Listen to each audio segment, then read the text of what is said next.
Hello दोस्तों, स्वागत है आप सभी का चैनल पे। तो दोस्तों, आज का हमारा वीडियो लेमन प्लांट के ऊपर है। ये लेमन प्लांट मेरे गार्डन में 2 साल से है।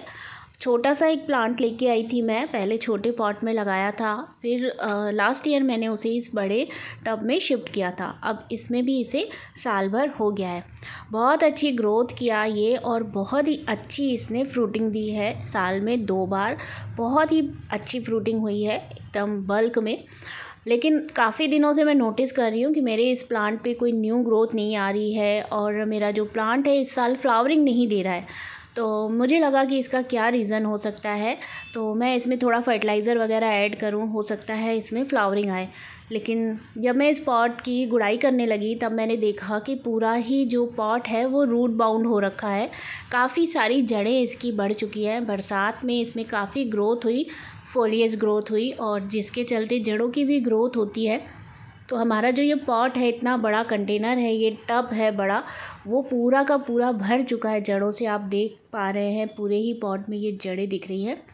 तो आज के वीडियो में शेयर करूंगी कि बड़े पॉट को, फ्रूटिंग प्लांट को हम बिना निकाले हुए, बिना रिपोर्ट किए हुए कैसे उसकी रूट प्रूनिंग करें, ताकि हमारे प्लांट को भी डैमेज ना हो और वो काफ़ी अच्छे से हमारा जो है रूट प्रूनिंग भी हो जाए। और मैं इसकी पत्तियों की प्रूनिंग तो कर चुकी हूँ। आप देख रहे हो साइड में कितनी सारी पत्तियाँ गिरी पड़ी हैं, वो सारी की सारी लेमन प्लांट की ही है। पहले मैं सिर्फ इसकी थोड़ी सी प्रूनिंग कर रही थी प्लांट की, और फिर फर्टिलाइज़र ऐड करना चाह रही थी। लेकिन बस करते करते ही ये नोटिस हुआ कि इसमें जड़ें तो पूरी तरह से फैल चुकी हैं। और जब मैं इसकी गुड़ाई करने लगी तो जो है मिट्टी एकदम टाइट हो रखी थी, गुड़ाई नहीं हो पा रही थी और चारों तरफ से जड़ें ही दिख रही थी। तब फिर मैंने इसकी हाफ़ मिट्टी हटा दी है। वीडियो पहले मैंने शूट नहीं करा था, क्योंकि मैं पहले वीडियो नहीं बना रही थी, जस्ट काम कर रही थी। फिर मुझे लगा कि नहीं, ये टॉपिक मुझे शेयर करना चाहिए। तो अभी देखिए, मैंने आधे से ज़्यादा इसकी मिट्टी जो है ऊपर ऊपर की हटा दी है। अभी मैं इसकी और गुड़ाई करूँगी और इसकी और जड़ें काटूँगी। तो इसका जो रूट बॉल है वो काफ़ी बड़ा हो चुका है, लेकिन साइड में जितनी रूट्स हैं उनको हम इस तरह से कट करते जाएंगे। देखिए कितनी सारी जड़ें निकल रही हैं, और मैं कुछ जड़ें काट भी चुकी हूँ। ये देखिए, अभी मैं इसकी और मिट्टी हटाती जाऊंगी और इसकी जितनी जड़ें हैं साइड साइड से वो काटती जाऊंगी।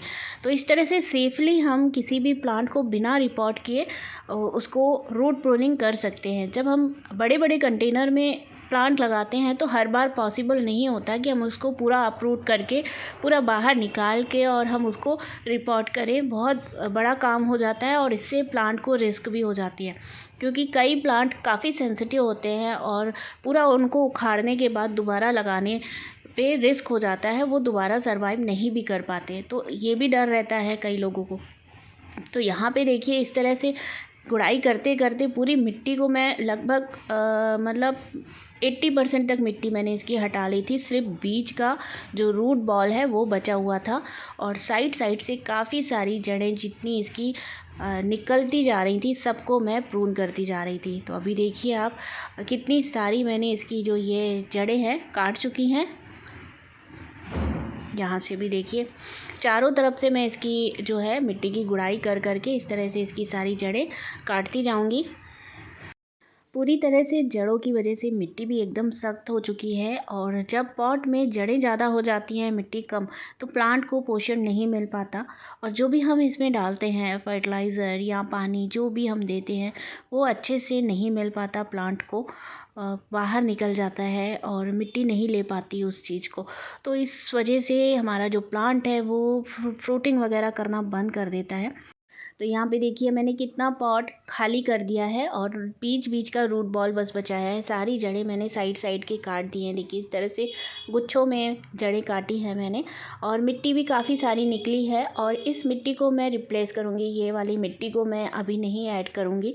हालांकि अगर आपके पास दूसरी मिट्टी नहीं है तो आप इसी मिट्टी में अच्छे से खाद मिक्स करके डाल सकते हैं, लेकिन मैं इसकी मिट्टी को चेंज करूँगी। ये वाली मिट्टी को मैं थोड़े दिन धूप वगैरह दिखाने के लिए छोड़ दूँगी, और दूसरी मिट्टी जो मैंने ऑलरेडी धूप में डाल रखी है कुछ दिनों से, वो मिट्टी मैं इसमें ऐड करूँगी। साथ में इसमें खाद और कुछ चीज़ें और भी ऐड करेंगे।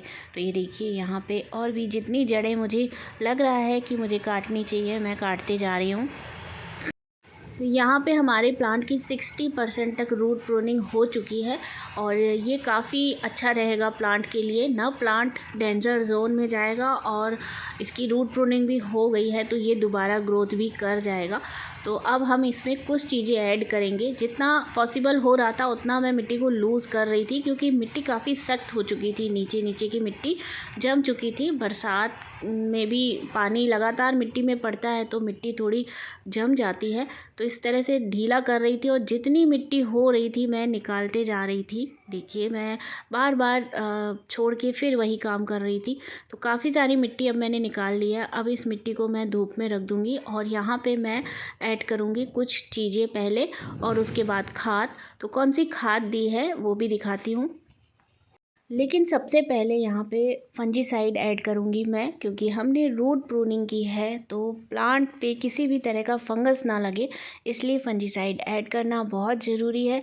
और इसके साथ मैं थोड़ा सा यहाँ पे मैग्नीशियम सल्फेट भी डालूँगी। इससे जो है प्लांट को शॉक नहीं लगता किसी भी तरह का। इसीलिए जब भी हम रिपोर्टिंग करते हैं या न्यू प्लांट लगाते हैं या रूट प्रूनिंग करते हैं तो हम मैग्नीशियम सल्फेट यानी कि एप्सम सॉल्ट ज़रूर ऐड करते हैं। तो ये भी मैंने थोड़ा सा यहाँ पे डाल दिया है। साथ में मैं यहाँ पे कुछ ग्रैनुअल्स पोटास के डालूँगी। वो इसलिए ताकि अभी तो प्लांट अपनी रूट ग्रोथ में और पत्तियों की ग्रोथ में लगाएगा, लेकिन पोटास जो है ये धीरे धीरे डिज़ोल्व होता है। तो धीरे धीरे जब तक ये डिज़ोल्व होगा उसके बाद फिर ये प्लांट को फ्लावरिंग करने के लिए हेल्प करेगा।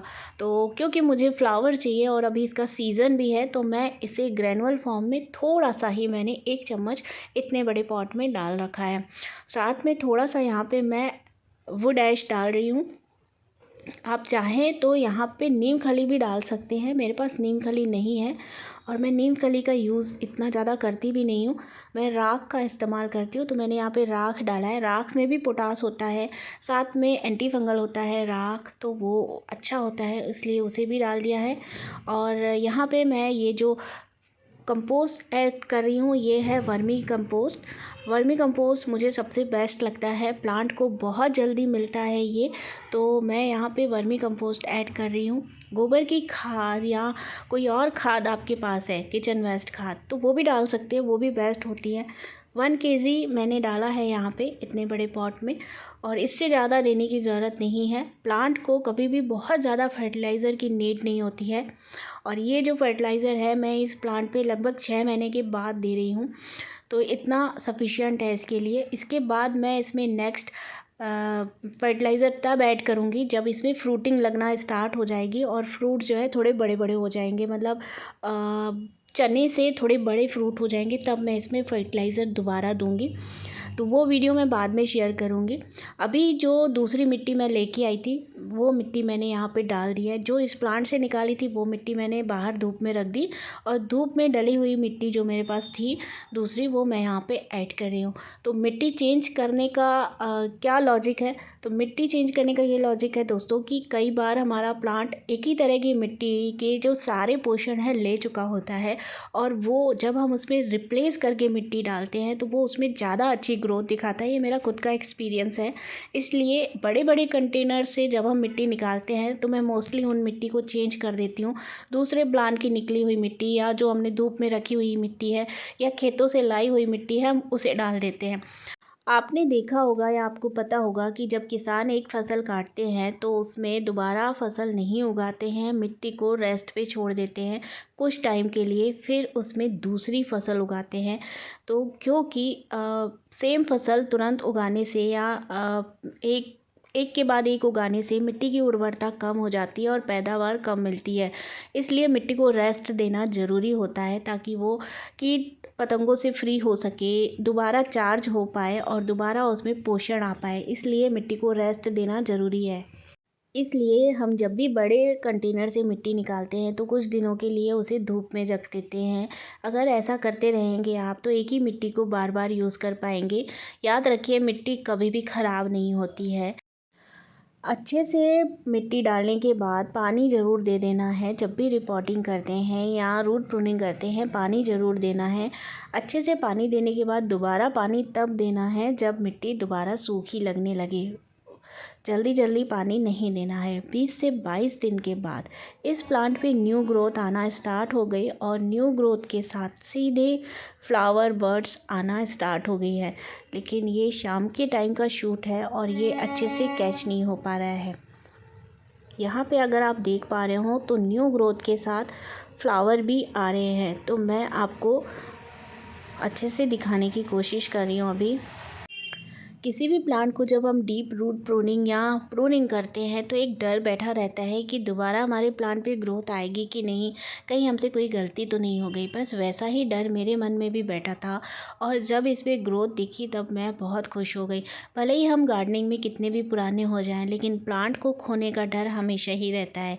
तो यहाँ पर न्यू ग्रोथ देख के मुझे बहुत ज़्यादा खुशी हुई, साथ में उसमें फ्लावर देख के खुशी दोगुनी हो गई।